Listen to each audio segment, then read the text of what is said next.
녹화를 한다고 해서 선생님 스타일이 달라지진 않을 거고 그냥 평소 똑같이 할 거야. 좀 막 한다는 얘기야 또. 네, 뭐 그렇다고 해서 또 달라지진 않을 거고. 우리 이온결합, 공유결합 해야 되니? 선생님 그때 설명하지 않았어? 했어요. 그렇지. 그 자연의 구성물질 할 차례야.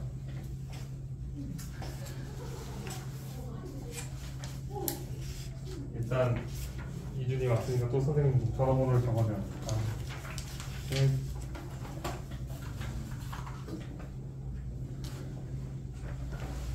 너네 시험 범위도 선생님한테 네 이름을 쓰면 안 되지. 내 이름을 쓰지. 선생님한테 보내줘야 돼요.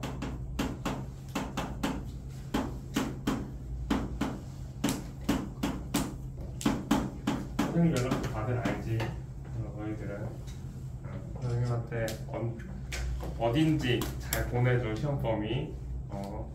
안 보내주면 선생님이 자료를 만들어서 너네한테 줄 수가 없어. 이번에 다들 알다시피 통합과학은 선생님이 계속해서 얘기를 했지만 중요한 것들이 몇 개가 있는데, 일단 첫 번째가 각 단원의 개념을 이해를 하는 게 첫 번째고, 단원별. 두 번째가 단원별로 개념을 익힌 다음에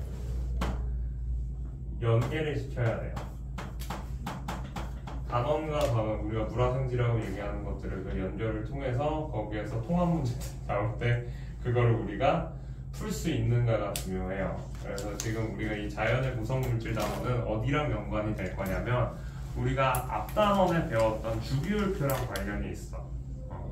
그래서 문제 유형을 조금 설명을 해주면 이 자연의 구성물질 여기 첫 페이지 그냥 84쪽 읽어보면은 규산염 광물이라는 단어가 나와요. 규산염 광물의 경우에는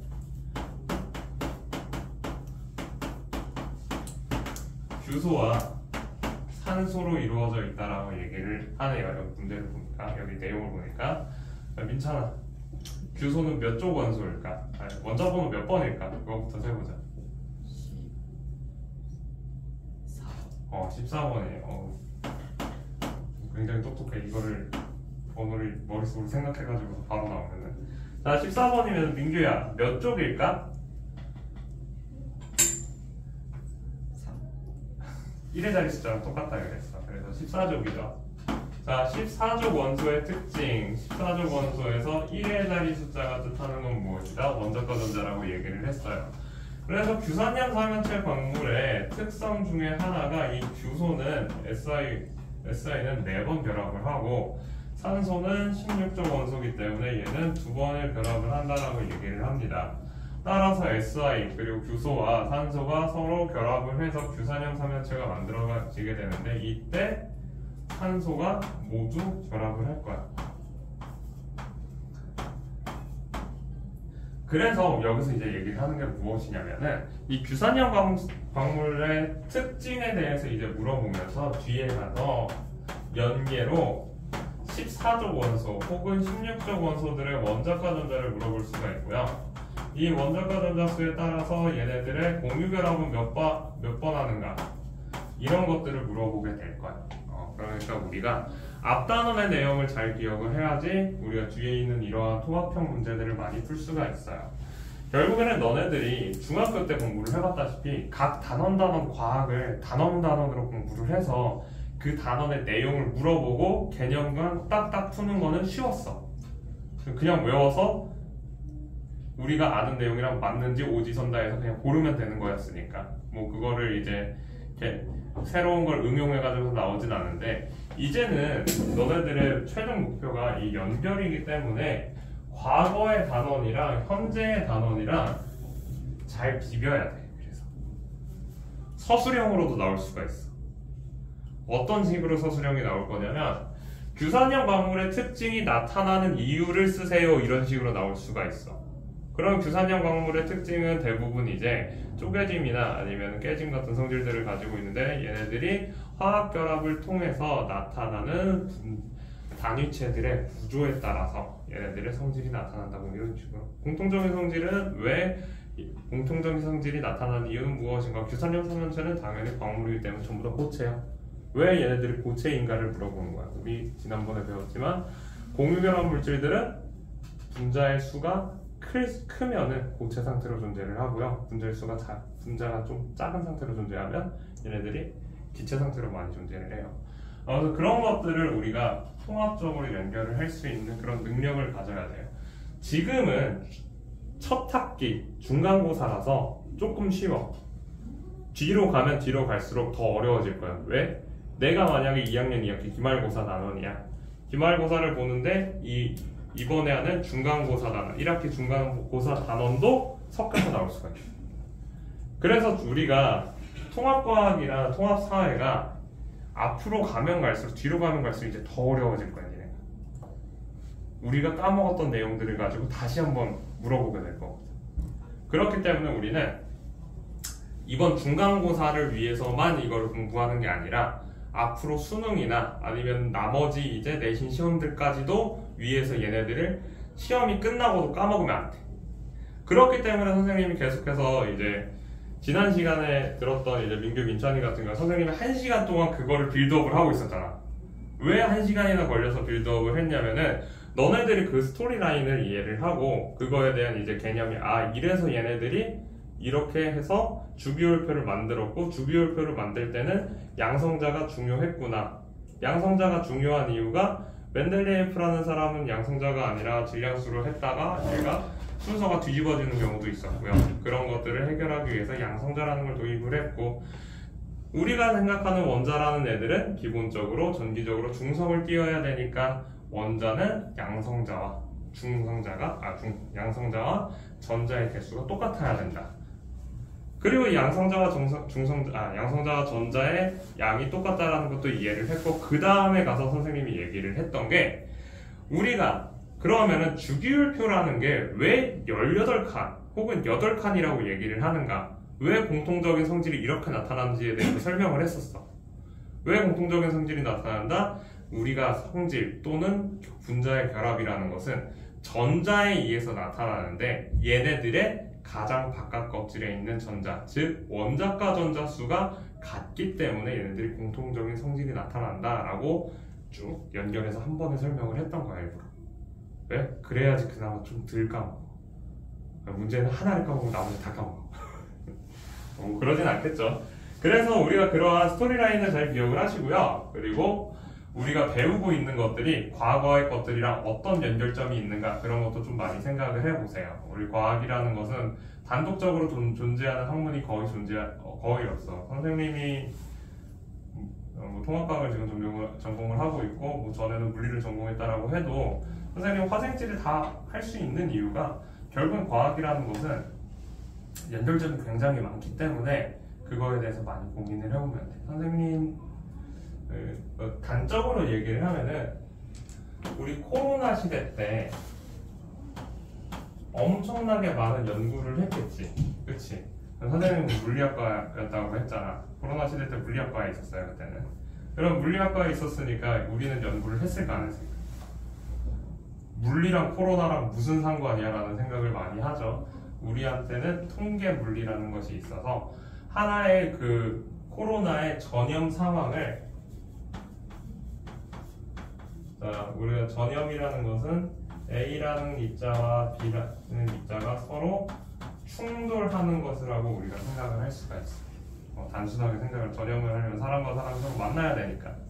그래서 통계 물리라는 것을 만들어서 통계 물리라는 곳에서 이 코로나 전염에 대한 시뮬레이션을 만들어 가지고서 발표를 했어요. 선생님 학교에서 선생님 친구가 했는데 그 논문이 굉장히 잘 맞아 떨어져서 그래서 그 친구 같은 경우는 이제 유학의 길로 갈 수도 있었지만 돈이 없어서 못 갔어요. 안타까운 현실이 이제 발목을 잡았지.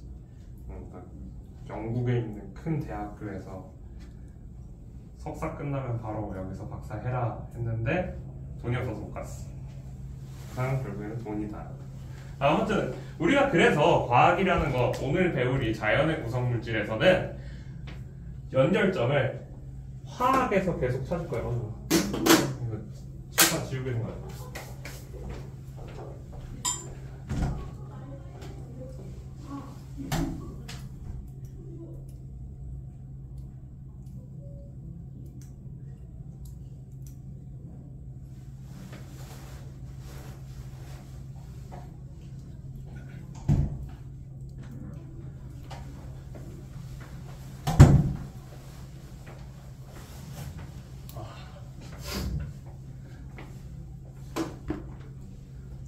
다리가 너무 아파.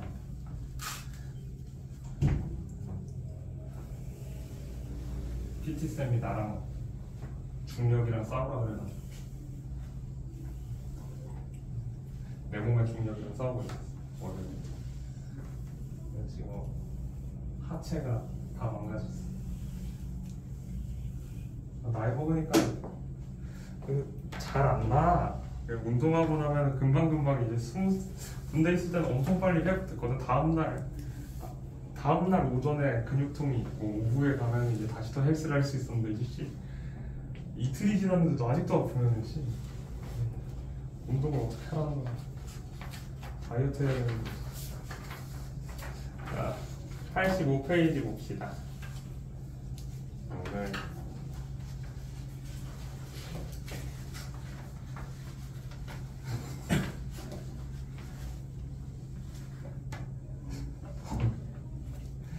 자, 지각과 생명체 구성 성분.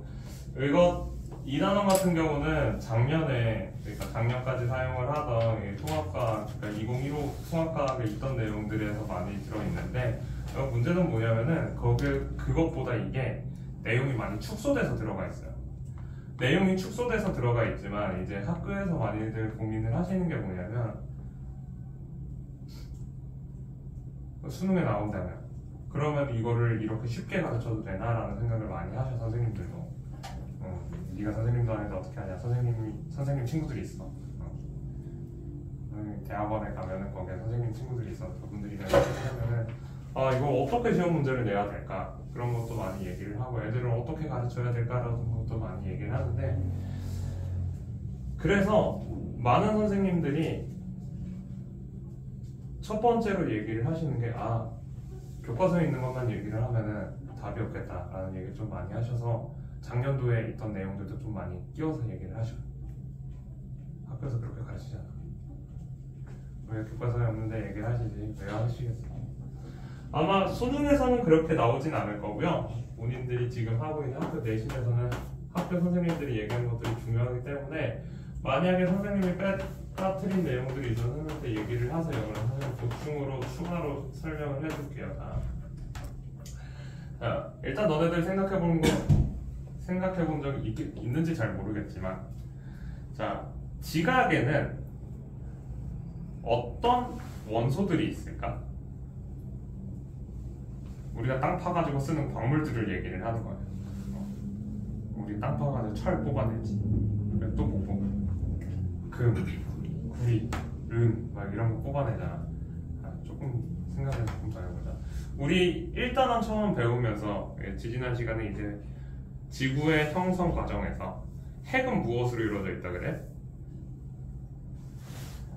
어떤 원소? 두 가지 원소였어요. 지구의 핵.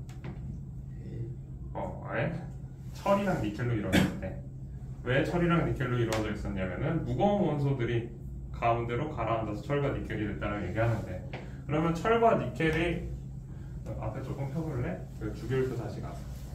친구는 없을 거예요. 이름 또 까먹었어. 이준이는 없을 거야. 주기율표를 펴보면은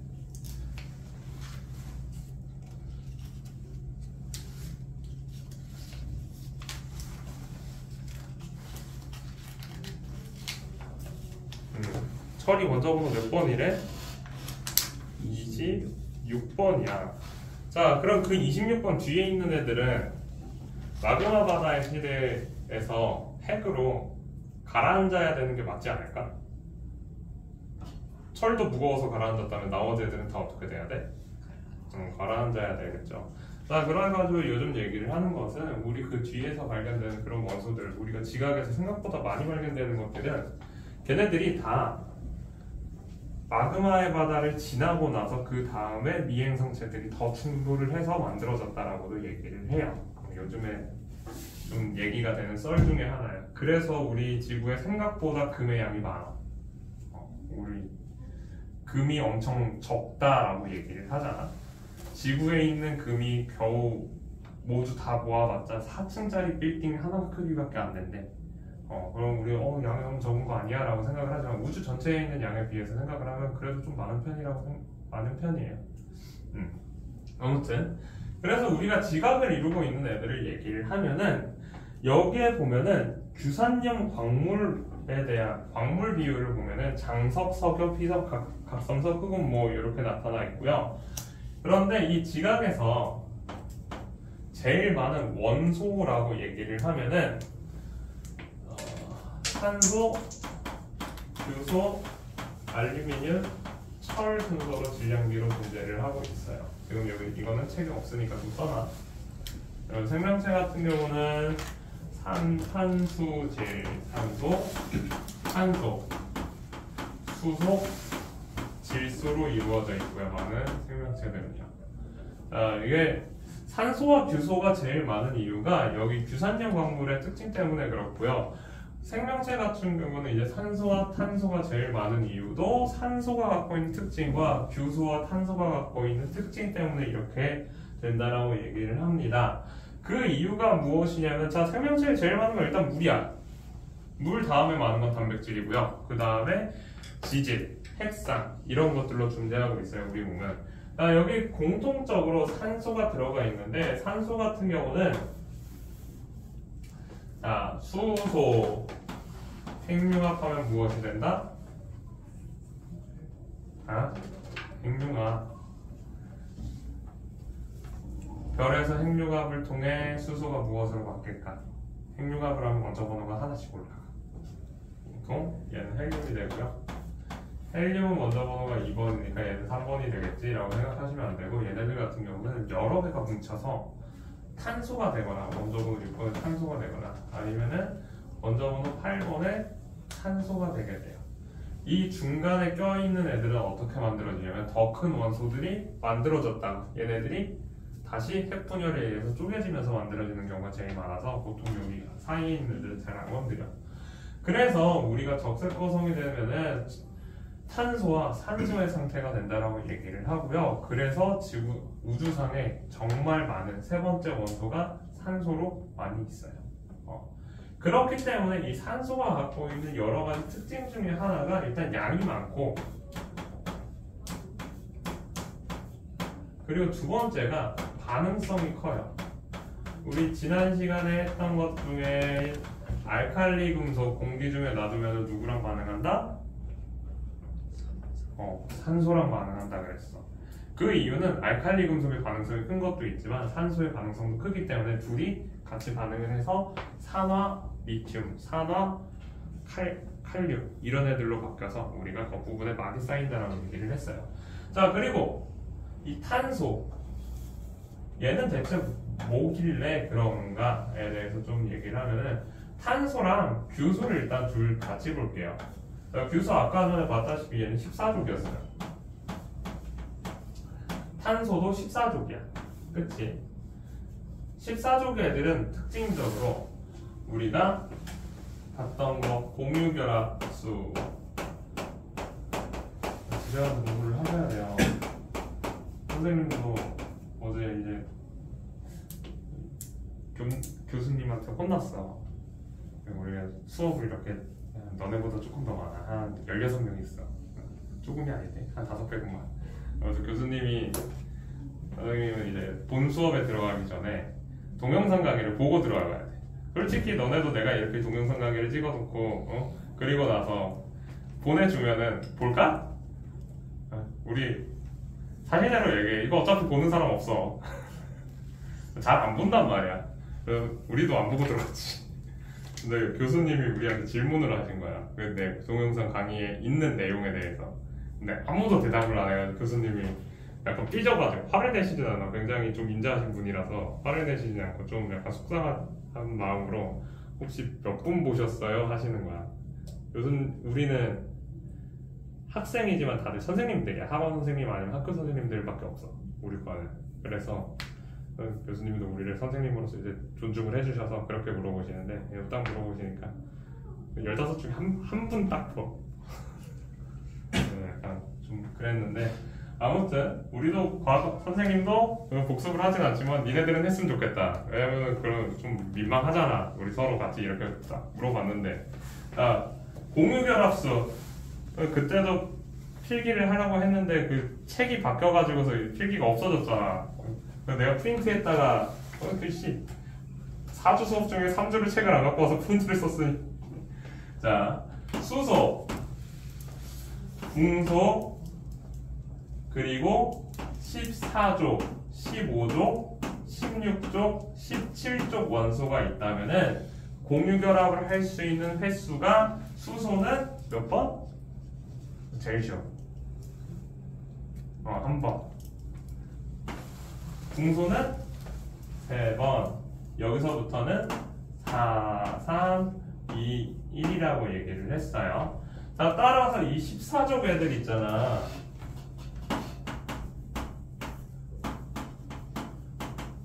여기랑 결합수. 이 14족 애들, 규소랑 탄소라는 애는 결합할 수 있는 횟수가 없대?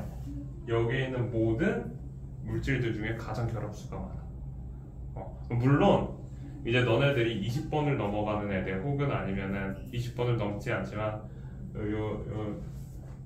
규소라고 하는 애, 이런 약간 독특한 물질들이 있는데 얘네들은 이제 우리가 배웠던 요 공유결합수를 잘 따르지 않아. 그거보다 더 많이 하는 경우도 있어. 규소가 내가 봤던 물질 중에 제일 쓰레기 같은 물질이 뭐였냐면 이거야.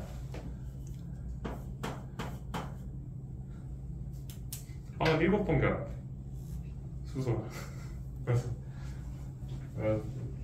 저거 처음 보고 내가 내가 배웠던 모든 것들이 약간 무너지는 느낌이었어. 하지만 우리 고등학교 수준에서 딱 요 정도만 할 거니까. 야, 규소와 산소가 결합수가 많아서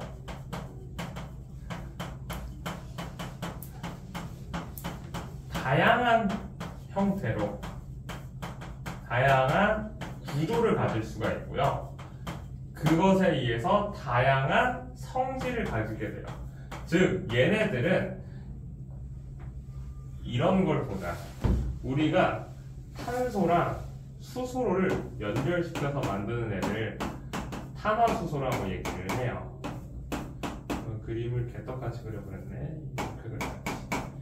그래서 이런 정사면체 형태를 만들면은 얘가 무엇이냐면 우리가 알고 있는 메탄이야. 메테인이라고 얘기하는 애. 자, 너네들이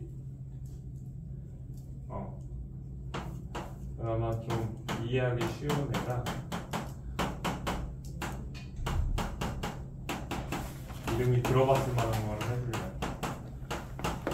똑같이 탄소와 수소로만 이루어져 있는데 얘의 이름은 프로판이야. 너네들 부탄가스랑 비슷한 동그랗게 생긴 거 바깥에서 쓰는 가스 연료 알아? 약간 둥그렇게 생겨서 요렇게 생긴. 아니 연탄이 아니라 이 통 안에 담겨있는 거야.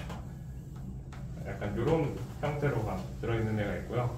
뭐 C가 하나 더 붙으면 걔가 이제 우리가 알고 있는 부탄 이렇게 되는데, 자 결국에는 얘네들은 전부 다 뭐야? 수소와 탄소로만 이루어져 있어. 근데 수소, 탄소로만으로도 이렇게 다양한 것들을 만들 수가 있고, 거기에다가 얘네들이 하나 떨어져서 이중결합도 할 수 있고, 14족 애들은 3중결합까지 할 수 있다고 그랬잖아.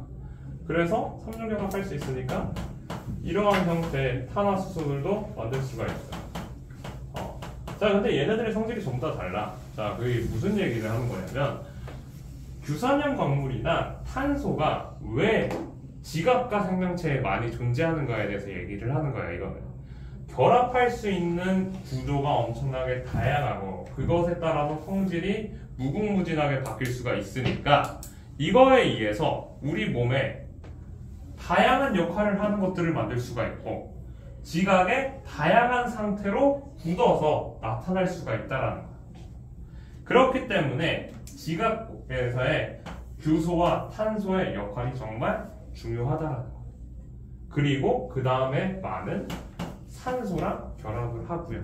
탄소 같은 경우는 수소랑 많이 결합해요. 자, 우리 몸에서 왜 수소랑 결합한 탄화수소들이 잘 존재하지 않을까? 아까 전에 선생님이 설명을 했을 때 분자의 크기가 작으면은 어떤 상태?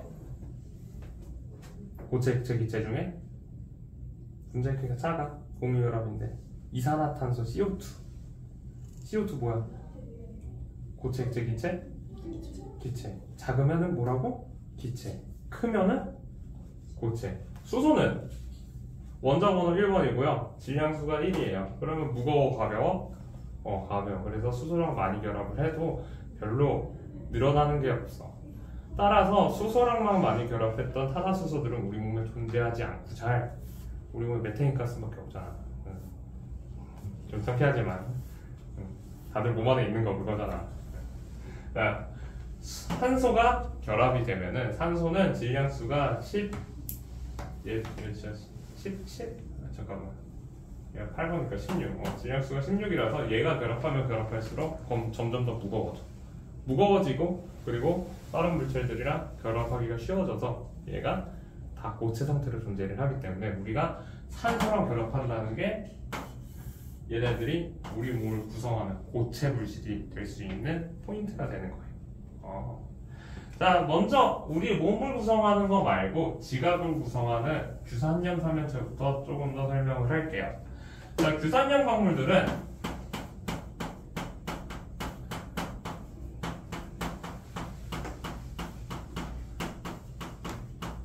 얘네들이 갖고 있는 구조적 특징에 따라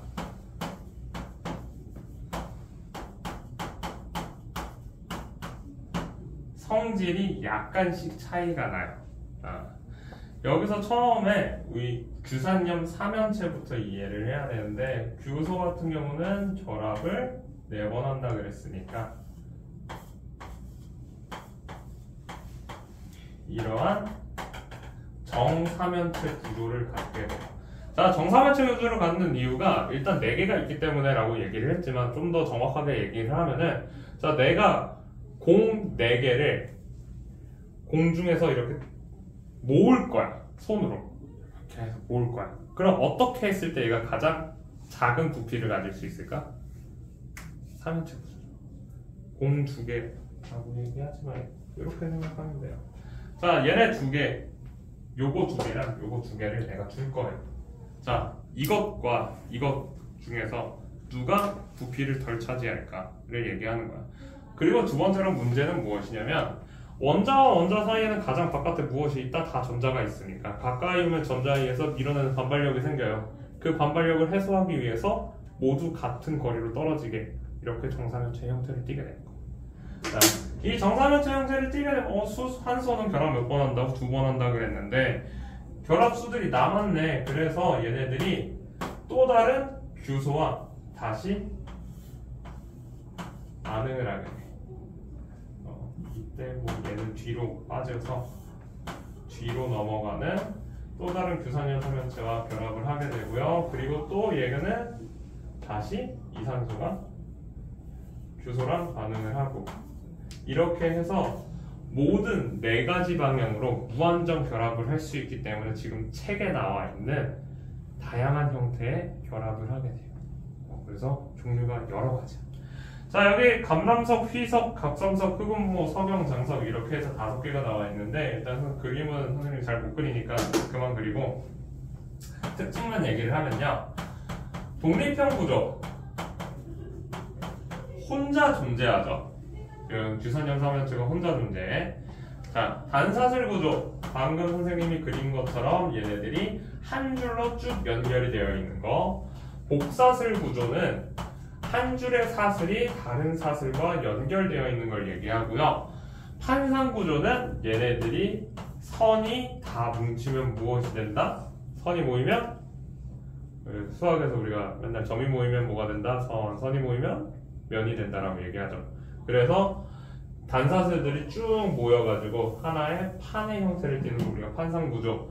아까 전에 봤던 이제 아래쪽으로만 이렇게 쭉 늘어나는 게 아니라 위로도 부피를 갖게 되면 그걸 우리가 망상 구조라고 얘기를 해요. 조금 생각을 해보면 자, 조금 더 딥하게 생각을 해봅시다.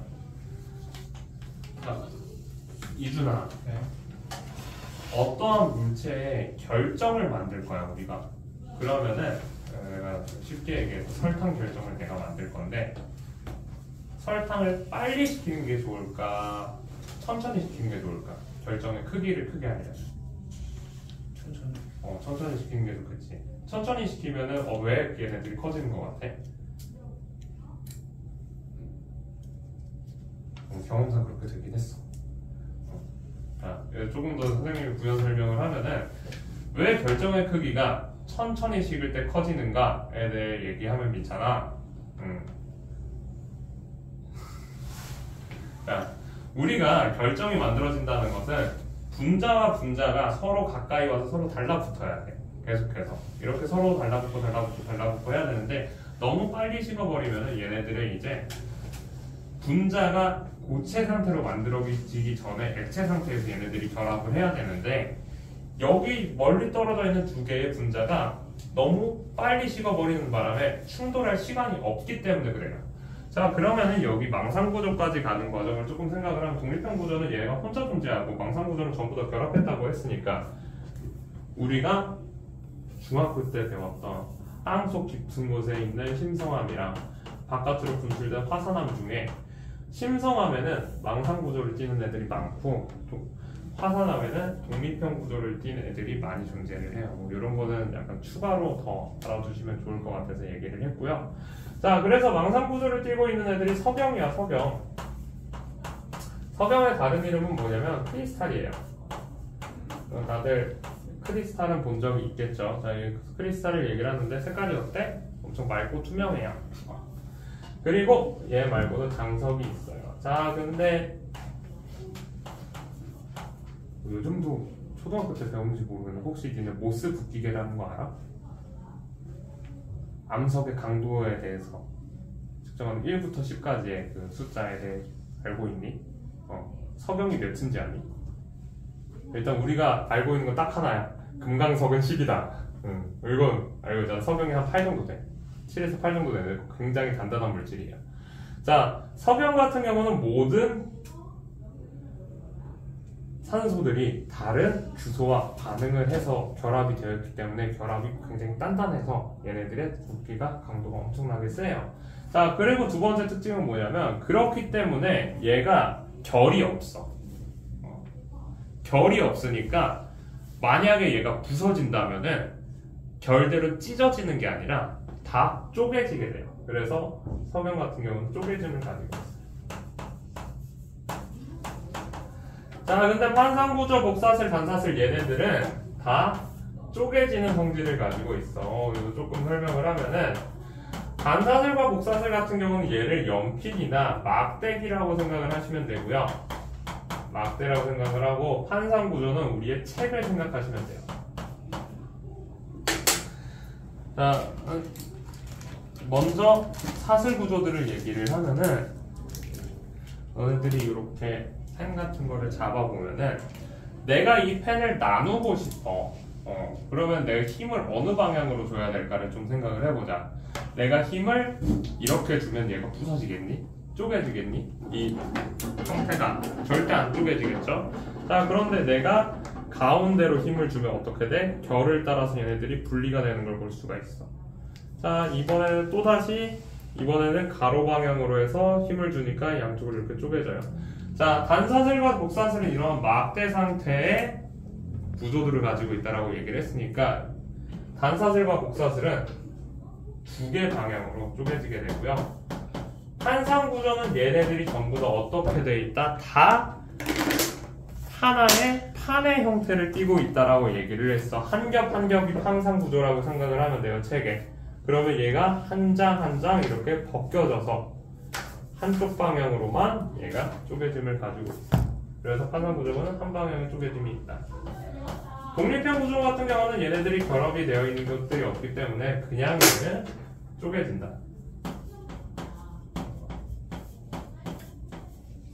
그래서 이것도 써놓으세요. 쪼개짐, 깨짐이지. 쪼개짐이 아니고 깨짐. 얘는 깨짐. 쪼개짐이랑 깨짐을 구별해서 써놓으세요.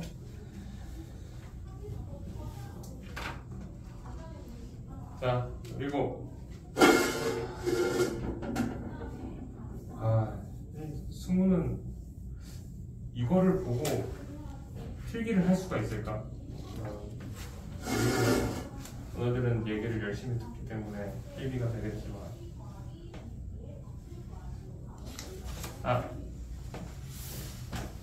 있으면 그래서 한번 설명을 할게요. 아직도 쓰고 있고.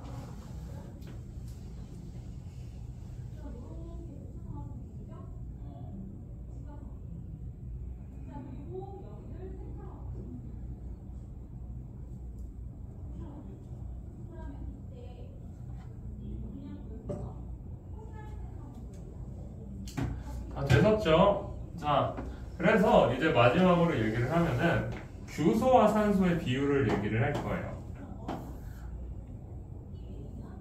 구성하고 있는 애들의 규소와 산소. 자, 규소와 산소가 결합을 한다는 거는 요거 봐봐. 위에서 본 모습이라고 생각을 하는데 이렇게 존재를 하지. 일단 독립형 구조를 먼저 그린 거야. 자, 독립형 구조에서는 산소가 지금 몇 개야? 6개죠. 자, 그런데 얘가 반사슬 구조가 되면은 산소가 하나가 빠지게 되지. 자, 결합을 하면은 산소의 개수가 어떻게 된다? 줄어든다라는 거예요. 따라서 규소와 산소의 비율을 비교를 하면은 내가 오른쪽으로 갈수록 규소가 늘어나고 산소는 줄어들게 되고요. 왼쪽으로 갈수록 규소가 줄어들고 산소가 증가하게 돼요. 결합을 많이 하면 할수록 여기서 산소가 하나씩 빠지니까. 그치? 이렇게 해서 우리가 규산형 광물까지 설명을 했고, 다음 페이지에는 이제 탄소화합물에 대해서 좀 설명을 할게요. 조금 설명했는데 6시 50분이냐?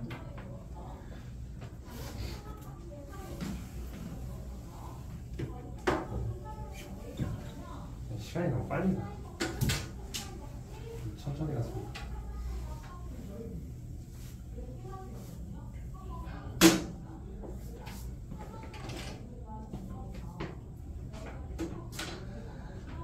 자, 생명체를 구성하는 화합물질, 일단 탄소화합물 다 설명을 했으니까 탄소화합물은 뭐 탄소, 수소, 산소, 질소들의 공유결합에 의해서 만들어진 화합물과 탄소화합물이라고 얘기를 했고요. 우리 몸을 구성하는 제일 많은 물질은 물이고, 그 다음에 있는 애가 단백질이에요.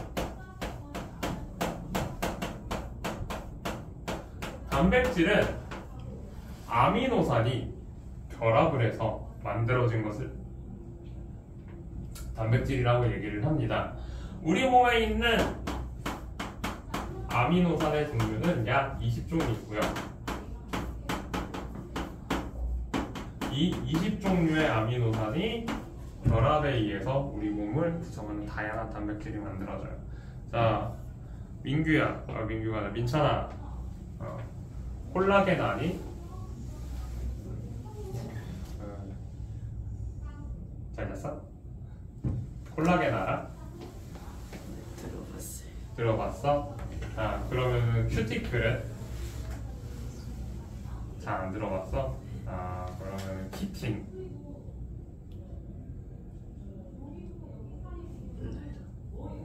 들어는 봤어? 안 들어봤어?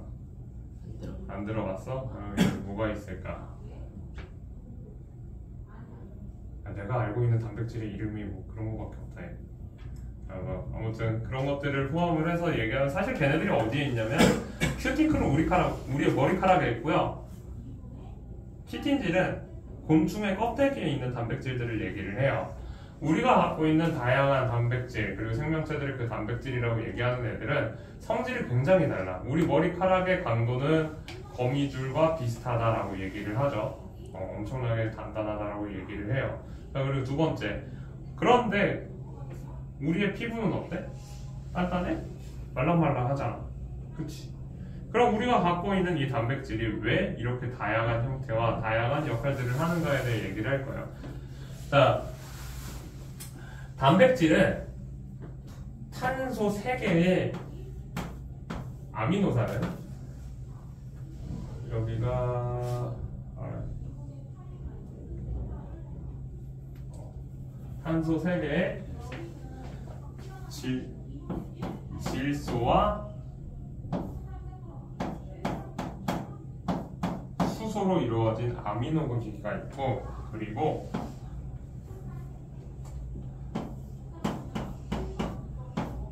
수소와 산소로 이루어진 카복실기로 나누어져 있어요. 자, 이 아미노기와 이 카복실기가 서로 화학 결합을 하게 돼요. 어떻게 결합을 하냐면 여기 있는 N과 H, 여기 있는 H. 어이구, 라면만.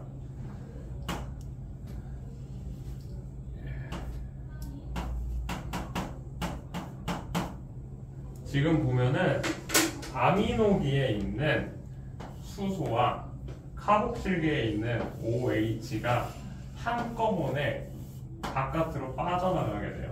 이렇게 되면서 이 부분이 어떻게 바뀌냐면 탄소, 탄소 결합하고 수소, 수소 이러한 형태로 바뀌게 돼요.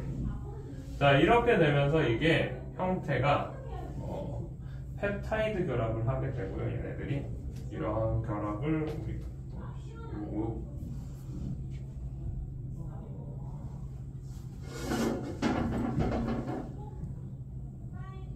COOH잖아.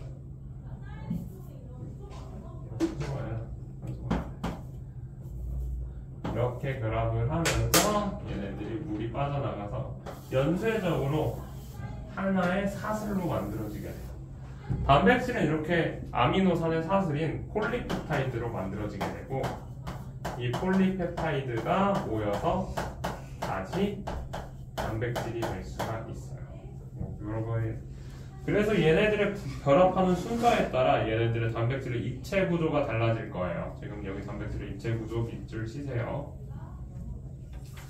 얘네들은 항상 단백질은 아미노산으로 이루어져 있고 펩타이드 결합을 하고 얘네들이 폴리펩타이드가 된다라는 건 잘 기억을 하지만 단백질의 형태가 왜 성질이 왜 바뀌는지는 얘네들의 순서에 따라서 바뀐다는 걸 잘 기억을 못해요.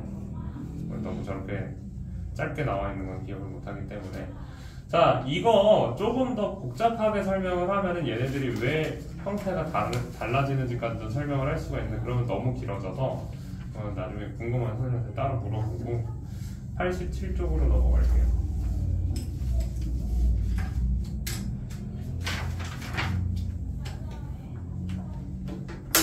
자, 우리 몸을 구성하고 있는 두 번째 물질 핵산이 되어요.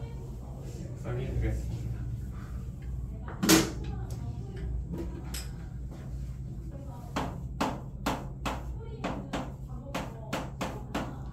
자, 핵산이란 단어 들어봤니? 핵산이 어떤 거야? 어떤 물질을 이루고 있는 게 핵산이야?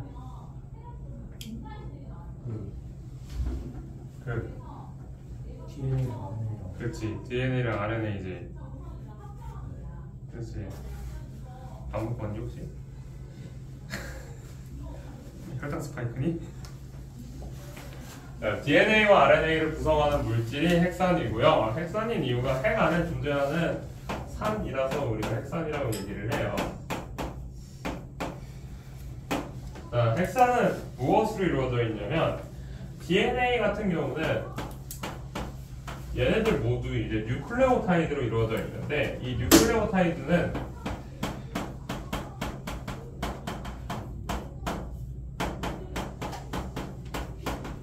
인산과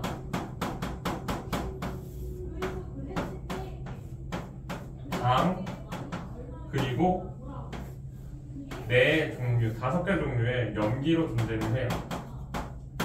자, 핵산에 있는 뉴클레오타이드는 이 염기의 종류에 따라서 우리가 얘기를 하는 아데닌, 구아닌, 사이토신, 타이민 그리고 DNA는 이렇게 존재를 하고요. RNA는 아데닌, 구아닌, 사이토신, 유라실로 존재를 하고 있어요. 자, 여기 있는 뉴클레오타이드가 이 당이 다른 인산과 또 결합을 하고 이 인산이 또 당을 갖고 있고 얘네들이 연결이 계속되면서 우리가 알고 있는 하나의 사슬의 구조를 만들게 돼요. 자, DNA 같은 경우는 여기에 있는 당의 종류가 글씨가 왜 이렇게 하느냐? 옥시 리보스로 구성이 되어 있고요. 그렇기 때문에 여기에 D라고 써 있는 거예요. 그리고 RNA 같은 경우는 리보스라고도 얘기하고 라이보스로 이루어져 있어서 구별이 됩니다. 자, 그리고 두 번째 구별점. 염기의 종류가 방금 얘기한 것처럼 DNA는 아데닌, 구아닌, 사이토신, 타이민으로 구성되어 있고요. 그리고 RNA 같은 경우는 아데닌, 구아닌, 사이토신, 유라실로 구성되어 있습니다. 괜찮아. 이거 갖고 뒤에가 서서 들어.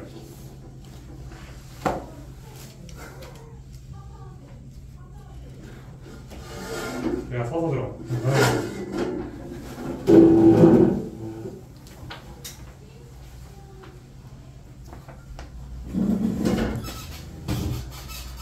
지금까지 그 연계 문제에 대해서 설명을 안 하다가 오늘 한 이유는 이 단원이 제일 연계가 잘 될 거야. 앞 단원은 연계할 게 없어. 뭐 조금 있으면은 수소 헬륨 설명을 하면서 뭐 헬륨은 뭐 우주 최초에 만들어졌다 이런 것들 물어보는 거 그거 말고 연계 문제 나올 게 없어서 오늘 걸 좀 잘 해놔야죠. 그래야지 제일 나이가 높은 걸 할 수가 있어.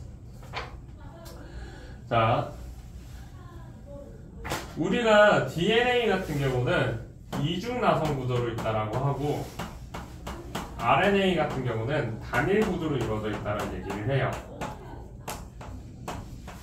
자, 얘네들이 이중 나선을 갖고 있는 이유가 뭐냐면 아데닌은 타이민과 결합을 하고 구아닌은 사이토신이랑 결합이 돼요. RNA는 여기에 있는 타이민이 유라실로 바뀌게 되는 애들이야. 자, 타이민이 유라실로 바뀌면은 유라실이 아데닌이랑 결합을 할 거라고 생각을 하지만 유라실은 아데닌이랑 결합을 할 수가 없어. 따라서 얘가 할 수 있는 결합에 그러니까 서로 다른 염기 두 개가 이렇게 있을 때 딱 맞아 떨어지지가 않아서 얘네들의 결합력이 약해져요. 그렇기 때문에 RNA는 단일 가닥으로만 존재를 하고 있는 거야. 얘 같은 경우는 딱 맞는 애들이 전부 다 딱딱딱딱 맞아 떨어지니까 다 같이 결합을 해서 이중나선 구조를 가지는 거고요. 라이보스 같은 경우는 RNA 같은 경우는 이렇게 된다. 자, 그리고 얘네들을 조금 더 얘기를 하면은 그러면은 이 DNA 역할은 뭐냐면 얘는 설계도예요. 우리 몸을 만드는 설계도가 DNA라고 얘기를 하죠. 그래서 엄마가 나한테 준 유전자에 의해서 우리가 생김새가 이렇게 나타나게 되잖아. 근데 물론 내 DNA만 가지고서 나의 형태가 결정이 되는 건 아니야. 선생님 같은 경우는 정말로 놀랍게도 비만 관련된 유전자가 하나도 없어. 그런데도 내가 이렇게 비만이 되어 있는 것은 환경이 유전보다 훨씬 중요한 점도 많다라는 거예요. 나는 그러니까 내 유전자를 이기고 여기까지 올라온 거야. 너네들도 가능해. 이게 살찌는 게 가능한 게 아니라 너네들도 본인이 갖고 있는 능력보다 더 많은 것을 하면은 그 환경에 따라서 바뀔 수가 있다라는 얘기예요. 자, 아무튼 DNA는 그런 설계도고요. 자, 설계도라는 것을 내가 선생님이 갖고 있는 파일이 있어. 그거를 잘라서 붙여넣기 해서 이준이한테 줬다라고 생각을 해봅시다. 선생님 그 파일을 이제 가지고 있어? 없어? 없지. 자, 우리는 DNA를 통해서 계속해서 아까 배웠던 단백질을 만들어야 돼. 우리 몸의 구성 성분이 단백질이니까. 자, 그러면은 단백질을 만들 때 내가 DNA를 홀라당 써버렸어.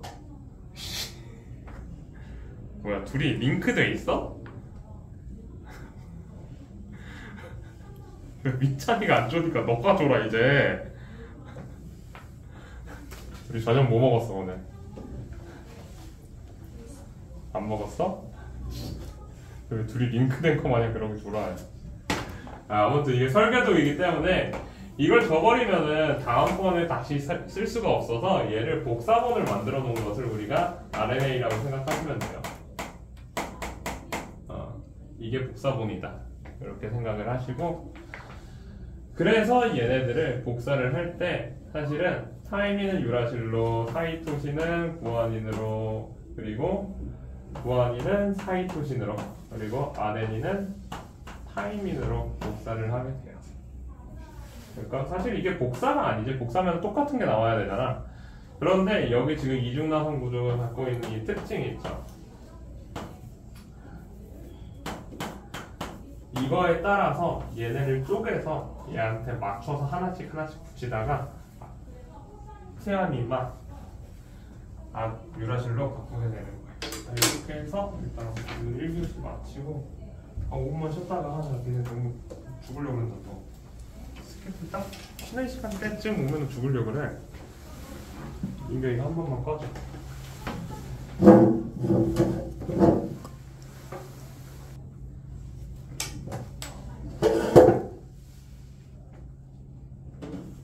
자, 이제 물질의 전기적 성질 얘기할 거예요.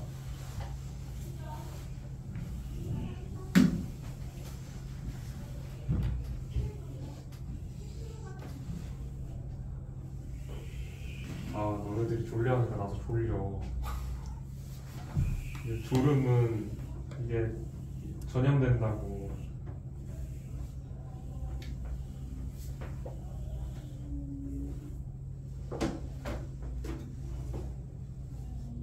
이 나쁜 자식들.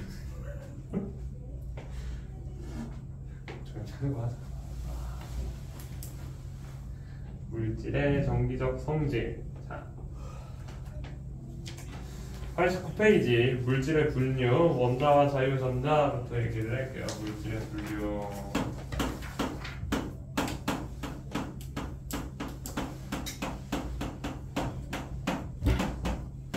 우리가 일반적으로 물질을 분류를 할 때 제일 많이 사용하는 것 중에 하나가 전기가 흐르느냐 안 흐르느냐, 이 전기 전도성에 대해서 많이 얘기를 해요. 자, 그럼 물체가 전기가 흐르는지 안 흐르는지 어떻게 구별할 수 있을까? 어떻게 하면 될까요? 어? 뭐라고? 한번 지지면 된다고? 맞는 말이긴 해요. 선생님도 맨날 장난삼아 얘기를 하는 게 그거야. 막대 2개를 만들어서 콘센트에 꽂아봐라. 너가 죽으면은 도체고 안 죽으면은 부도체다 얘기를 하는데 정말 위험한 일이에요. 근데 생각보다 우리나라가 안전 설비가 잘 돼 있어서 여기 얘기하면 니네가 꽂을 것 같은데 아무튼 젓가락 2개를 여기다가 꽂는다고 너네가 죽진 않아. 근데 니네가 죽을 만큼 혼나기 때문에 죽는다 그러는 거야. 그리고 실제로 잘못하면 안전 설비가 미흡하게 돼 있는 건물도 있겠지. 그런 데 같은 경우는 진짜로 죽을 수가 있어. 감전이 돼서. 그래서 어떤 일이 있었냐면 선생님도 들은 얘기야. 세상에 가장 말도 안 되는 일이 일어나는 곳이 어디죠? 구라 같으면 진짜고 진짜 같으면 구라인 그곳. 번호도? 어? 번호도? 뭘 번호동이야 이제. 니네가 앞으로 갈 군대야. 그럼 군대썰이야 군대썰. 내 군대썰은 아니고 선생님의 행보관님이 얘기를 해준 군대썰이야. 이게 왜 이런 일이 있었냐면 선생님 군생활을 하다가 이제 막사를 이제 새로 증축을 해야 됐어. 정확히 법당이 있어. 우리 부대에 법당이 있는데 이제 군생활에서 니네가 볼 수 있는 가장 꿀빨러들은 다 어딨냐면 의무대에 있어. 항상 알잖아. 의무병은 꿀빨러라는 걸 니네도 알잖아. 신에게 내가 시간을 돌릴 수가 있다면 나를 간호학과로 보내주세요라고 얘기를 한다고 이제 다들. 그럼 난 무명병이 돼서 이제 아무것도 안 하고 의무실에서 이제 앉아 있으면 되잖아.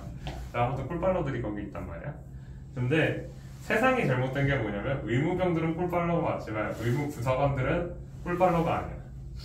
의무부사관은 사실 할 일이 그렇게 없으니까 불려다녀. 그래서 이제 부사관 그분 중에 한 분이 법당을 증축을 하러 오라고 했어. 주임원사가 시켰어 그거를.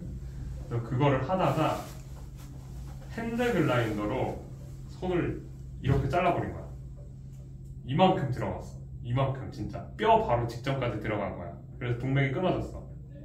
그래서 근데 그날이 하필 주말이었어. 그냥 양아치지 주말에 일을 왜 시키냐고. 그래가지고서 아무튼 그런 일이 있었어가지고 갑자기 군대 안에서 그냥 막 우리 부대에서 일어난 일이니까 그분은 한 6개월 뒤에 돌아오셨어. 6개월 동안 병휴직을 하시고 아무튼 그 시간 동안 엄청나게 많은 안전교육들을 들었겠지. 우리가 했던 일 중에 하나가 뭐냐면 매일 아침에 점호 시간에 안전 관련 동영상을 하나씩 시청을 해야 됐어. 한 3달 동안 그랬어.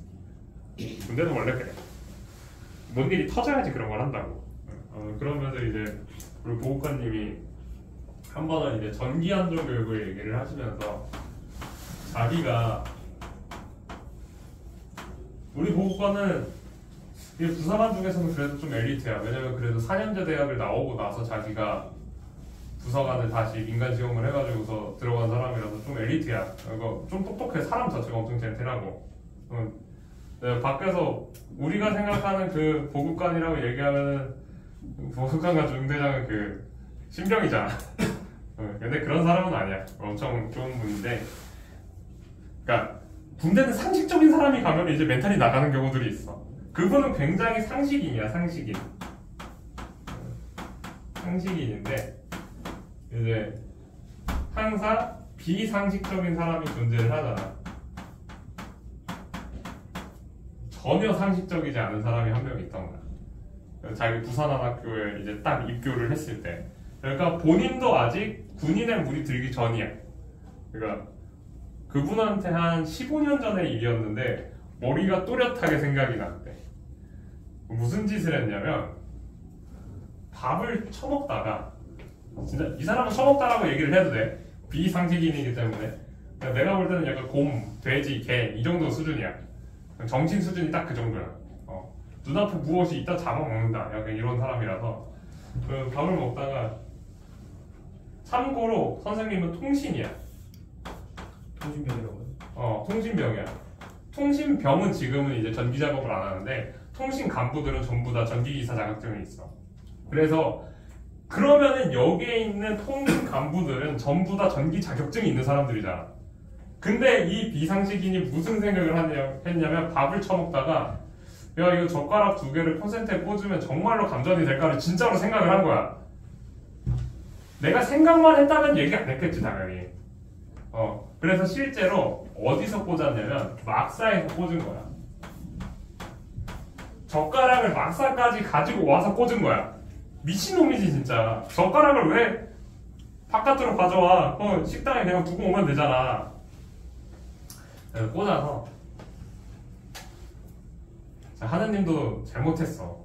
죽였어야지 그냥. 어떻게 됐냐면 그냥 꽂으니까 전부 다 나간 거야 그대로. 이제 다 퓨즈가 전부 다 나갔어. 근데 퓨즈만 나간 게 아니라 중간중간 합선도 일어나고 그랬던 거야. 근데 전기는 누가 한다? 동진이 한다. 그래서 2박 3일 동안 밤을 새가지고서 전기를 다 고쳤대. 불을 어떻게 켰어요? 못 켰지. 후레쉬로 이러고 하는 거지. 그럼 당직 설 때. 당직 설 때. 당직 설 때, 그치. 실제로 돌아다녀야지. 그러니까 막사에서만 그랬고, 그러니까 내무반이지. 그리고 내무반 쪽만 그렇게 터지고, 그리고 이제 지휘부는 또 멀쩡하고. 그래서 내무반 있는 건물만 터진 거야. 그래서 이 사람은 어떻게 됐냐? 당연히 퇴교 조치를 당해서 군인으로 있지 않아. 우리는 안전해. 세상에 이 정도 미친 사람은 군인이 될 수 없어. 그린 캠프도 안 갔어요? 안 가지. 그린 캠프를 갈 수가 없는 게, 여기는 애초에 부사관이 되기 위해서, 그러니까 우리는 하사, 중사, 상사가 되기 위해서 가는 곳이니까 직업군인 훈련이야. 그러니까 아예 그냥 민간인 신분도 다시 쫓겨나는 거야. 군 교도소도 안 갔어. 영창도 안 갔어. 영창을 간다는 거는 그거야. 영창을 보냈다. 그럼 넌 아직 군인 신분인 거잖아. 그래서 군 교도소도 안 보내고 영창도 안 보낸 거야. 너 그냥 군인 하지 마 하고 그냥 쫓아내고 그냥 막 그러고 그냥 무마된 거지. 차라리 일찍 걸러져서 다행인 사람이긴 해. 아무튼 그래서 꽂아서 그 지랄이 난 게 왜 그렇다고? 도체기 때문이다. 쇠젓가락은 전기가 통하는 게 맞았어. 아무튼 우리는 이 물질을 이렇게 분류를 할 때 그래서 통하나 안 통하나 궁금해 한단 말이야. 이게 잘못된 생각인데 우리가 생각하는 모든 과학은 그렇게 시작이 됐어. 선생님이 봤던 과학 중에 무엇이 있었냐면 너네 그 초등학교 때 과학을 처음 딱 배우면은 물질의 성질 하면서 맛, 냄새 이런 거 써 있는 거 봤지? 자, 산의 특징 중에 하나가 신맛이 난다야. 누군가가 염산도 먹어봤단 얘기야. 염기의 특징은 쓴맛이 난다야. 누군가가 수산화나트륨을 먹어봤단 얘기라니까. 그래서 우리는 그런데 이제는 그렇게 구별을 하면 너무 좀 그렇잖아. 이제 우리가 지성인인데 걔네들에 의해서 일어나는 안 좋은 일들이 있을 건데 이제는 아니까 그렇게 구별을 하진 않고요. 맛이나 그런 걸로 구별하는 것보다는 제일 먼저 쓰는 게 방금까지 얘기한 이 전기전도성. 얘로 구별을 할 거예요. 자, 전기 전도성. 자, 전기가 흐른다라고 우리가 표현하는 것부터 이해를 좀 해봅시다. 전기는 무엇 때문에 만들어지는 걸까? 어떤 입자 때문에 전기라는 게 만들어질까? 우리 원자의 구조에 포함되어 있는 전자, 원자핵, 양성자, 중성자. 이것 중에 무엇? 전자 때문이에요, 전자. 전기라고 얘기하는 건 우리 회로 하나만 선생님이 그려볼게요.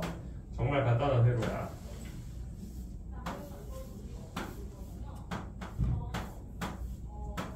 에이, 진짜 어려운 거 물어보네. 긴 게 플러스야, 짧은 게 플러스야? 짧은 거, 긴 거. 긴 게 플러스예요. 그래서 어렵다고 하는 거야. 우리 AA 건전지 보면 플러스가 튀어나와 있는데 다들 그 생각을 해서 여기라고 생각하지만 길어서 플러스예요. 이거 기니까 많은 거야. 자, 우리 전기 플러스에서 마이너스로 흐른다라고 얘기를 하죠. 그렇죠. 이렇게 흐른다라고 얘기해요. 그런데 실제로는 전자가 어디에서 어디로 간다? 마이너스에서 플러스로 이동을 하면서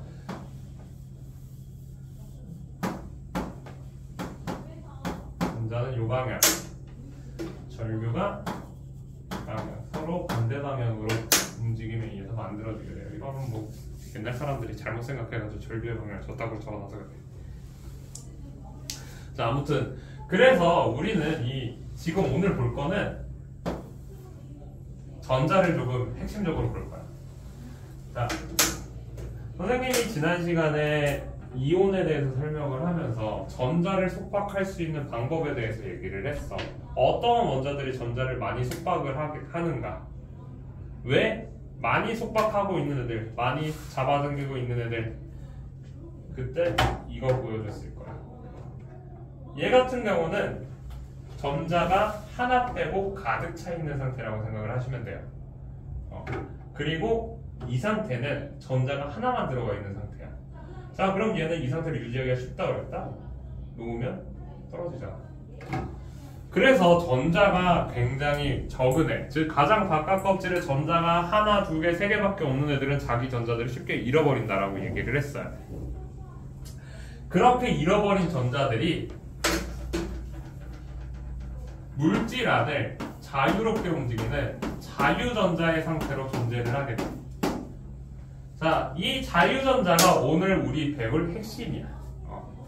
우리 이온화되고 나머지 전자들 어디 가냐? 그거에 대해 얘기를 하는 거예요. 자, 자유전자가 많은 애도 있고요. 적은 애도 있어. 조금 생각을 해보자. 자유전자가 많으면은 전기가 잘 흐를까, 잘 안 흐를까? 전자가 많아. 전기가 흐를까, 안 흐를까? 자, 우리 1, 2, 3족 애들, 양이온이 되는 애들, 1족은 무엇이야? 1족 애들을 뭉쳐서 다 알칼리 금속이라고 얘기해. 전기가 흐를까, 안 흐를까? 알칼리 금속이야. 전기가 흘러, 안 흘러? 흐르겠지. 금속이잖아. 자, 궁금해? 그냥 찔러보라니까? 안 된다고. 무조건 흐른다고. 자, 자유전자가 많은 애들, 얘네들은 대부분 양이온이 되기가 좋은 애들이고요. 그리고 얘네들은 대부분 금속이야. 자유전자가 적은 애들, 얘네들은 뭐겠어요? 음이온이 되는 애들이고요. 대부분 비금속을 얘기를 해요. 이렇게 얘기를 합니다. 자, 그럼 많지도 적지도 않고 적당히 있으면, 자, 우리가 자유전자가 많아서 금속, 전기가 잘 흐르는 애를 우리가 도체라고 얘기를 하고, 잘 안 흐르는 애를 우리가 부도체라고 얘기해요. 그러면은 적당히 흐르면서 안 흐르는 애는 뭐겠어? 걔네가 반도체야. 우리 같은 겁니다. 자, 반도체는 누가 있냐면 규소와 저마늄 같은 애들이 있어요. 자, 우리가 전기적 특성 같은 경우는 자유전자의 양에 비례하고 뭐하고 한다라고 했었지만, 규소 같은 경우는 14조, 즉 우리가 알고 있는 비금속을 가지고 있지만 얘가 좀 애매해. 비금속의 특징도 가지고 있고 금속적인 특징을 가지기도 해요. 얘 왜 반도체가 특이하냐면은 도체는 모든 전압 구간에서, 그러니까 내가 밀어내는 힘이 이만큼만 있어도 이렇게만 밀어도 얘가 전기가 훅 하고 지나가는 애를 우리가 도체라고 얘기하고, 부도체는 내가 거의 모든 전압에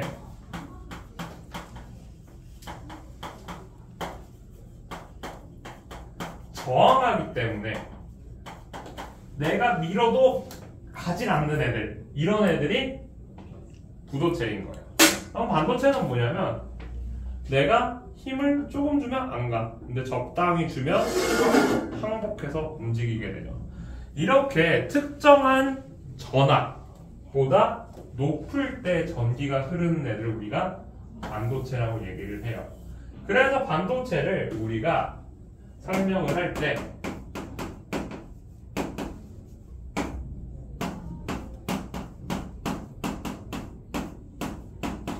임계전압이라는 말을 해요. 임계전압보다, 그러니까 특정한 전압보다 높을 때 전류가 흐르는 애를 이제 반도체라고 하는 거야. 그럼 이제 또 궁금하겠지. 220V는 꽂으면 될까 안 될까? 220V가 전압이니까. 돼요. 이 임계전압이 보통 우리가 사용하는 트랜지스터나 아니면은 다이오드 같은 반도체 형태 같은 경우 한 4.5V면은 충분해. 이게 220V가 생각보다 위험해. 그런데 220V를 쓰는 이유가 무엇이냐면은, 자, 우리가 좀 추가로 조금 더 설명을 하면, 안전은 항상 중요한 거니까. 자, 감전이라고 얘기하는 것, 그리고 우리가 전기에 대해 얘기할 때 두 가지 단위를 사용하잖아. 하나가 뭐야? 암페어. 하나가 뭐야? 볼트. 무엇이 더 중요한가? 자, 피카츄가 나한테 100만 볼트를 썼어요. 지우가 살아남았어요. 왜 살았을까? 100만 볼트면 엄청나게 센 거 아닌가? 잘못된 생각이야. 자, 초파리가 나한테 시속 1km, 초속 1km로 나한테 갖다 박았어. 나는 죽었을까? 안 죽겠지. 자, 이 전압이라고 얘기를 하는 것은 정확히 얘기하면은 전자의 운동 에너지야. 암페어는 뭐냐면 전자의 개수야, 개수.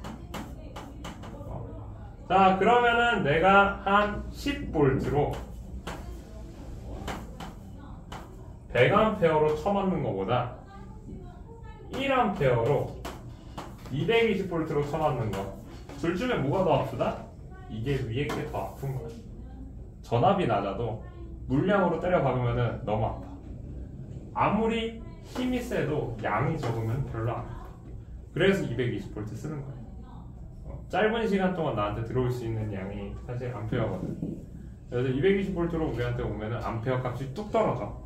암페어가 뚝 떨어진다는 얘기는 그만큼 내가 조금 더 안전해질 수가 있다.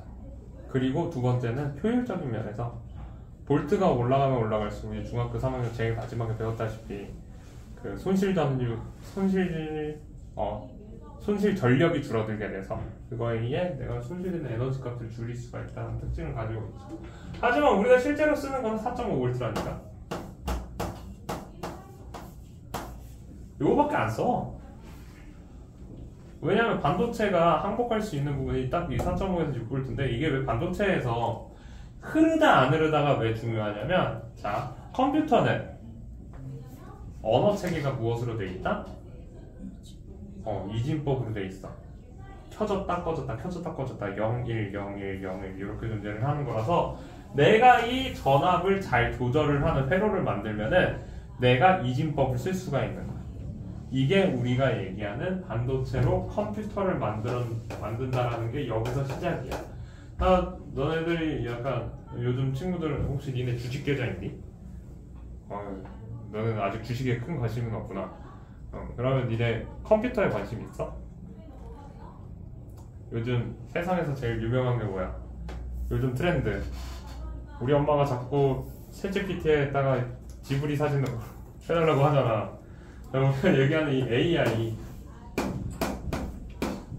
칩셋을 만든다라고 얘기를 하잖아. 우리가 생각하기에 AI는 하드웨어야 아니면 소프트웨어야? 그런데 AI를 연산하기 위해서, 그러니까 AI 같은 이제 고성능이 필요한 것들을 위해서는 칩 자체를 AI를 계산하기 좋게 최적화시켜서 이제 반도체를 다시 설계해. 그 이유가 아까 얘기했던 영의를 더 잘 쓰게 만들어주는 거야. 특정 방향으로 영의를 더 잘 빠르게 하게 하면은 특정한 동작을 할 때 더 뛰어난 효과를 가질 수가 있는 거야. 그래서 우리가 컴퓨터 쓰다 보면은 다들 컴퓨터 게임을 해서 알잖아. 우리 그래픽 카드가 얼마나 중요한지, 아니면 내 램이 얼마나 중요한지, CPU가 중요한지 다들 컴퓨터를 한 10년째 써봤으면 알 거야. 한 컴퓨터를 한 5년을 썼어. 그럼 컴퓨터가 이제 어떻게 돼? 슬슬 애가 뒤지려 그러잖아. 그 이유가 내가 갖고 있는 그 반도체 소자가 약간 메모리 덤프나 그런 것들이 일어나서 자기들이 갖고 있는 회로의 그 안정성과 효율성이 떨어지는 거야. 그래서 그런 것들 때문에 그래서 아예 새로운 칩셋을 만들 때도 필요하다. 그게 다 반도체가 갖고 있는 특성 때문에 우리가 이렇게 한다라고 얘기를 해요. 지금 어디까지 얘기했냐면 90쪽에 있는 반도체를 지금 들어가기 위해 조금 설명을 했어요. 자, 그렇다면 반도체가 구성하는 것에 따라서 우리가 좀 차이를 두어야겠지. 자, 아까 전에 선생님이 반도체를 규소 또는 저마늄으로 만든다라고 얘기를 했는데 실제로는 걔네들은 베이스가 되는 애들이고요. 규소와 저마늄이 베이스로 깔리는 거야. 이렇게만 존재하는 애들을 우리가 순수 반도체라고 얘기해. 퓨어 세미컨덕터 뭐 이런 식으로 얘기를 하는데 한 물질로만 이루어져 있는 거예요. 그런데 문제는 뭐냐면 규소는 몇 번 결합한다고? 4번 결합한다 그랬잖아요. 이거 9개 그려야 되잖아. 귀찮다. 4개만 그릴게. 자, 규소가 4번 이렇게 결합을 했어. 그러면 이 규소는 자유전자가 있니 없니? 8개 가득 채웠으니까 전자를 다 자기가 속박하고 있겠죠. 자유전자가 거의 존재하지 않아. 그래서 항복전압이 굉장히 높은 상태예요. 인계전압이 높은 상태예요. 따라서 전기가 흐른다 안 흐른다? 잘 안 흘러. 자, 근데 문제는 뭐냐면 아까 전에 이 볼트는 뭐라고? 전자의 운동에너지, 즉 얘가 전기에너지와 관련이 있어. 자, 전기에너지가 굉장히 높은 상태에서만 동작을 하는 반도체예요. 그러면 우리가 얘 사용할 때마다 전력 에너지의 효율이 어때? 부대기야. 쓰레기야 진짜. 그런 거를 가지고서 내가 만들면 이제 어떻게 되냐면은 에너지가 많이 발생을 한다라는 거는 도선에 가하는 저항도 세게 받아. 도선에 가하는 저항이 세게 받으니까 도선에서 발열이 일어나. 발열이 일어나면 또 어떻게 돼? 불이 날 수도 있고, 진짜 1차적으로 생각하면 불이 날 수도 있고, 두 번째가 이거야. 뜨겁잖아. 핸드폰을 어떻게 써? 자, 우리가 간단하게 생각하면 불이 나는 건데 또 더 복잡하게 생각을 하면은 데이터 센터, 서버 이런 데서도 반도체를 사용을 하겠죠. 온도가 계속 올라가. 온도가 올라가면 반도체가 가지고 있는 성질도 달라져. 자, 반도체가 가진 성질이 달라지면 데이터가 망가지겠지. 그러면 어떻게 해야 돼? 온도를 다시 낮춰줘야 돼. 에어컨을 틀면 하루 종일 틀어. 그래서 우리가 알고 있는 구글 데이터 센터 어디에 있냐면 알래스카에 있어요. 냉방 기술이라고. 그런 식으로 사용을 한다. 아무튼 그래서 어떻게 하면 그러면 얘네 에너지 효율을 높일 수가 있냐?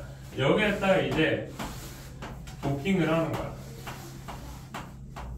약간 쓰면 안 되는 단어를 쓴 것 같은 느낌이긴 하지만 그런 건 아니고, 도핑이라는 게 우리 인간의 몸에 작용을 할 때는 어떤 느낌이야? 내가 외부의 물질을 나한테 추가시킨다라는 거죠. 이게 주입하다라는 뜻이야. 그래서 우리가 스테로이드를 도핑한다라고 얘기하는 거고. 그래서 여기에는 무엇을 도핑을 하냐면 13족 원소와 15족 원소를 도핑을 할 거야. 13족 원소들의 특징은 전자가 몇 개? 하나, 두 개, 세 개고요. 15족 애들은 전자가 하나, 둘, 셋, 넷, 5개 있어. 자, 13족 원소가 규소랑 결합을 했어. 그러면 어떻게 되냐면 규소가 가진 전자가 얘랑 결합을 못해. 하나는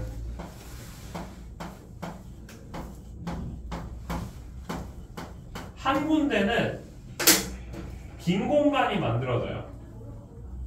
전자가 없는 이걸 우리가 이제 홀 또는 양공이라고 얘기하는 거예요. 한국말로는 보통 양공이라고 얘기를 해. 너네가 나중에 이제 공부를 열심히 해가지고 반도체 관련된 학과를 안 갔으면 좋겠어요. 반도체는 우리나라에서 망했잖아. 내가 TSMC 갈 거면 가. 자, 15족 애들은 어떻게 되냐면 여기서 이제 규소가 또 달라붙으면은 이거 뭐야? 야, 방패 하고서 하나를 치우게 돼. 전자 하나가 외부로 빠져나가는 애가 생겨. 얘는 또 뭐겠어? 자유전자겠지. 자, 그러니까 13족이나 15족으로 도핑을 하면은, 물론 모든 것들이 이렇게 돼 있는 게 아니라 규소로 이렇게 덮여 있는 부분 중간중간에 뚫 빼고 얘를 집어넣었다라고 생각을 하면 돼.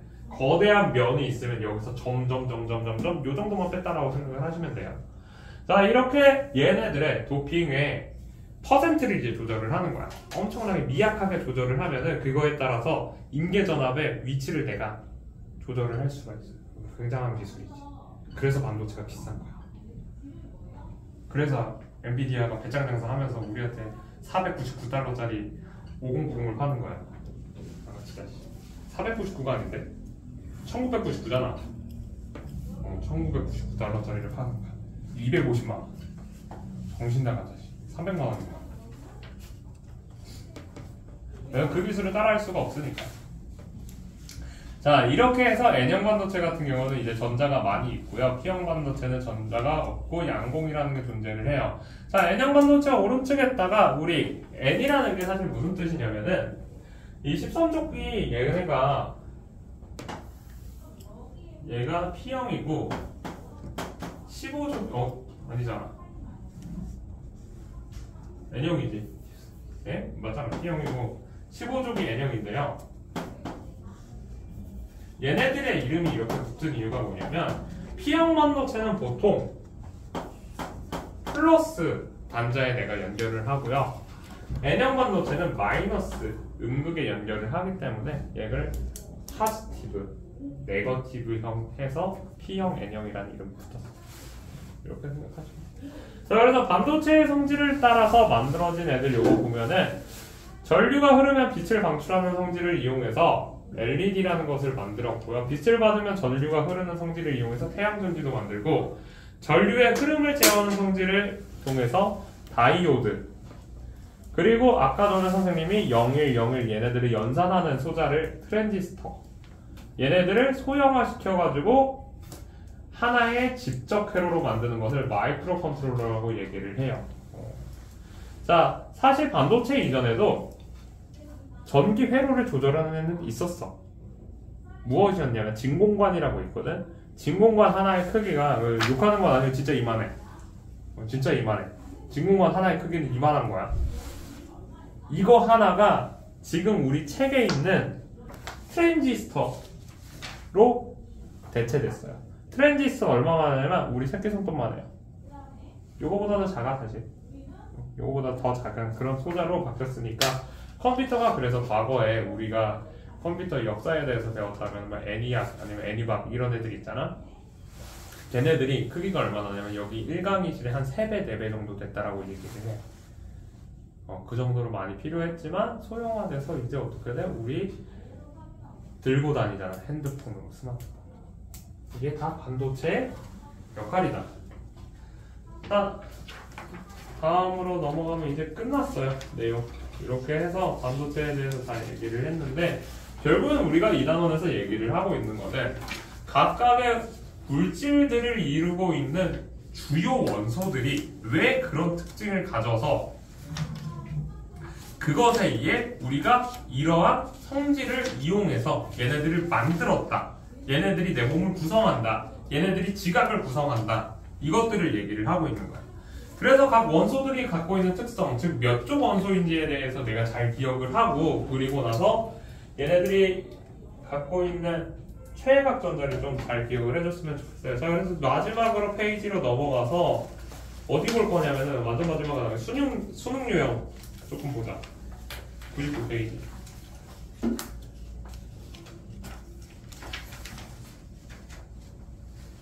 자, 여기서 2번 보자.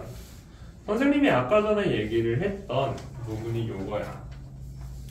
자, 그림 가는 규산염 삼원체 구조를 그림 나는 기역과 니은 중 한 원자의 전자 배치를 모형으로 나타냈다. 기역과 니은은 각각 산소와 규소 중에 하나이다 라고 써있죠. 자, 니은이 규소, 기역이 산소죠. 규산염 삼원체에서. 자, 전자 배치 보면은 전자가 지금 몇 개? 세워보세요. 전자가 몇 개 있나요? 6개. 전자의 개수는 원자 번호랑 똑같지? 중성 원자에서 원자 번호 6번이면 누구야 그러면?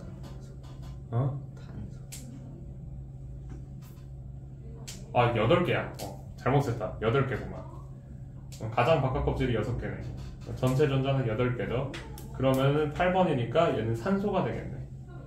자, 그래서 가에서 기역과 니은은 일단 공유결합으로 연결되어 있다. 이거 맞는 말이 되고요. 니은, 나는 기역의 전자 배치고요. 디귿, 기역은 생명체를 구성하는 탄수화물의 성분이다. 기역이 뭔데? 산소니까 맞네. 그래서 답이 기역 디귿해서 5번이 되겠네요. 자, 이러한 형태로 앞에 나왔던 것들이 우리한테 섞여서 문제로 나온다는 게 이런 느낌이에요. 자, 하나 더 볼까? 자, 어디 볼 거냐면 이번엔 100페이지. 100페이지? 100페이지 아니야. 100페이지가 아니라 기다려봐.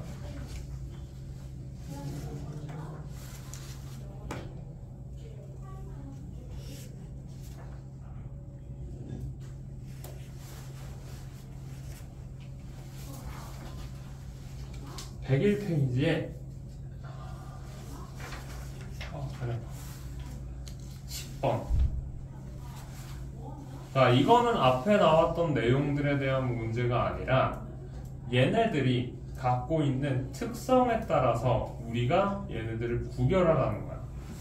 자, 그림은 IC 칩, 금속 도선, 플라스틱 외피로 이루어진 교통카드의 구조를 나타냈다. 자, IC 칩. 자, 이런 칩들은 내부에서 무엇을 한다? 연산을 통해서 우리한테 정보를 전달해 준다라고 했으니까 얘는 반도체를 이용을 해야 된다.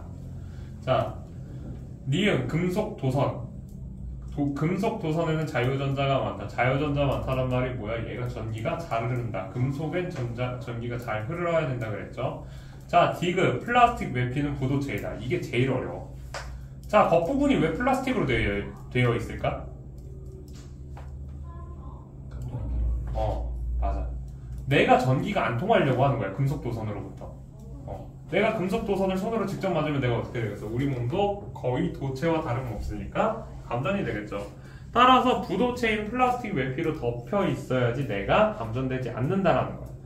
자, 10번 문제 같은 것들을 우리가 이제 앞으로 계속 보게 될 거야. 이러한 형태로 너네들이 배웠던 것을 통해 응용해서 어떠한 물건들에서 찾아가는 것들이 많이 생겨요.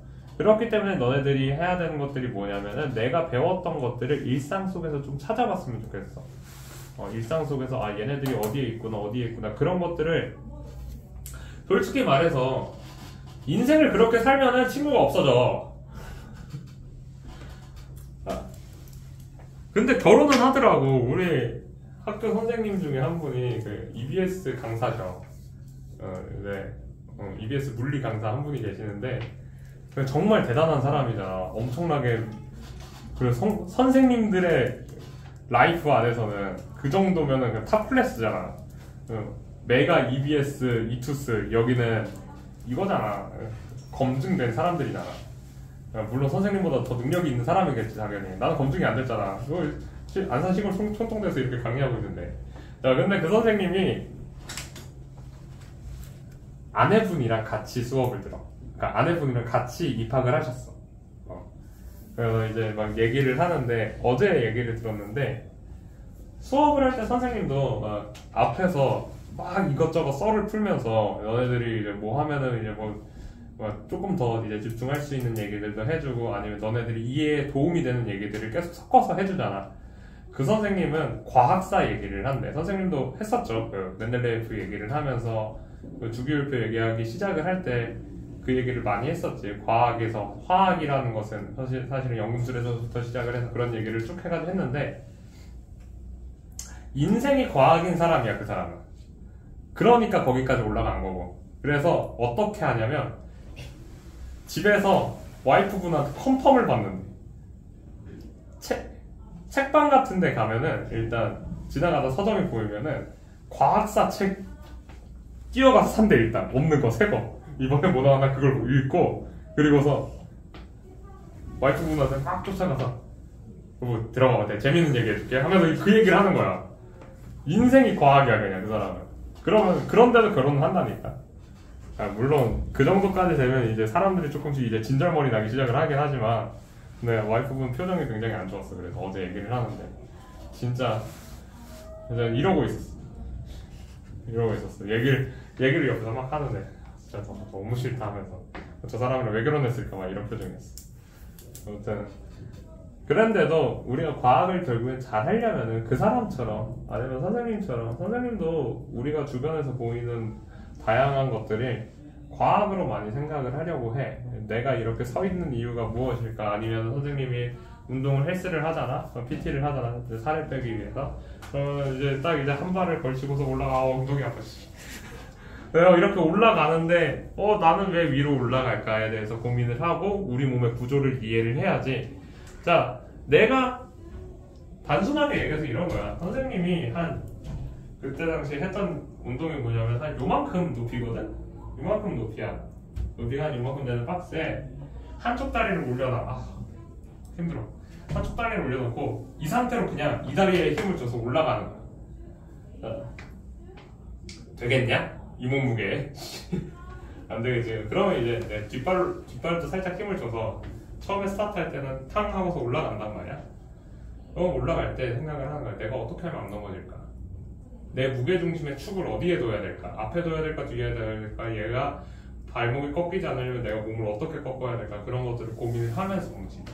아무튼 그렇게 해서 내가 갖고 있는 과학적 지식을 생활 속에 좀 접목을 하려고 많이 생각을 하시면 통합과학을 좀 스무스하게 넘기실 수가 있을 거예요. 그래서 오늘 여기까지 얘기하도록 할게요. 꺼져라.